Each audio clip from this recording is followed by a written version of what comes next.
আমি ভাবতাম আমার স্বামী আমাকে ভালোবাসে, কিন্তু ধীরে ধীরে বুঝলাম তার পরিবারের সবার অনুভূতির মূল্য আছে। শুধু আমার মূল্য নেই, আমার অনুভূতির কোনো মূল্য নেই। সব যেন অদৃশ্য। আমি হয়তো তার ভালোবাসার মানুষ ছিলাম না।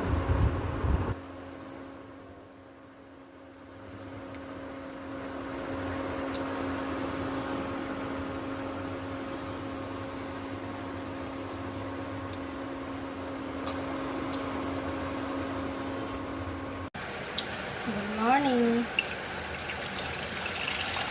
চা বানাচ্ছি, এখন চা খাবো।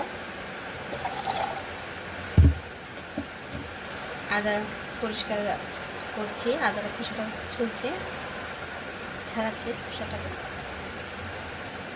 ছাড়িয়ে তারপর সিদ্ধের মধ্যে দেব।